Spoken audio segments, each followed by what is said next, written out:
اصلا اساس ندفع اوراق هزهم جا المدير سمع الشيف مطلقه تميت غادا طالعه مع بدوش دار ليا شدني. شوفوا الخوت مع من ولينا عايشين. السيده كتمشي تخدم لراسها في الشركه على وليداتها، وباترون والشيف فاش عرفوها مطلقه ما تخيلوش شنو داروا الخوت. والله ما تخيلوا، هادشي راه غير معقول الخوت. بارطاجيو باش الناس ترد البال الخوت وتعرف شنو كاينه. المهم انا مرا مطلقه وعندي جوج وليدات. كيفاش طلقت راجلي، انا اللي درت عليه طلاق، مي هو اللي خلاني في دارنا. جابني حطني قال لي انا ما قادش على مسؤوليه، غنمشي تنجمع راسي ورجع. مشى ما بقاش رجع، مشيت درت ليه الطلاق. طلقت من ورا عامين وبعدا انا مجوجه ما مطلقه.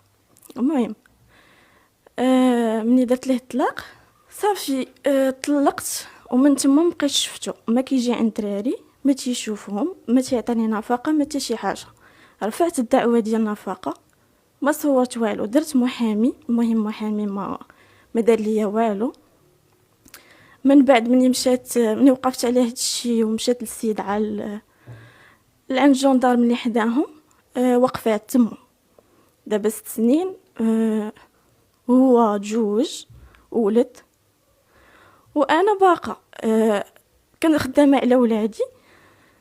صافي ما صورت منه حتى شي حاجه نهائيا، لا صير لا نفقه لا والو. ما مسوقش بحال ما عمرو ولد بحال دوك الوليدات انا ولدتهم من راسي. ومن بعد في الخدامي اللي كنخدم ليهم كنتعرض لبزاف ديال المشاكل. لحقاش انا زعما مرا مطلقه، صافي ما خصنيش نخدم ترونكيل، انا باغا نخدم بدراعي. مي حتى شي واحد ما خلاني. اي خدمه كنخدم فيها كنلقى مشكل مع الشاف، انه كيبدا يتحط ديما في اي خدمه. المهم خدمت مع واحد الشركه، من بعد ما خدمت بزاف ديال الخدامه، حقاش الدراري كانوا عندي صغار بزاف خلاهم ليا، والحليب وليكوش حتى الميناج خدمت فيه. من بعد فاش لقيت واحد الدومين وبديت كنخدم فيه، الشركه اللي كنخدم فيها كل مره كيلوحوني في بلاصه، كل مره كنخدم في مغازه. المهم لي مغازه اللي كنخدم فيهم لي شاف ديالهم فاش كيسمع انني مطلقه صافي كنولي كنتعرض لتحت بزاف، لواحد الدرجه ما كتخيلش، ديال انني انا مرضت، نفسيتي مرضات. صافي مني ما كيشوفوني ما غيصوروا مني والو، كيعيطوا الخدمه ديالي، كيقول لهم ما بقيناش بغيناها، ما خداماش لينا مزيان.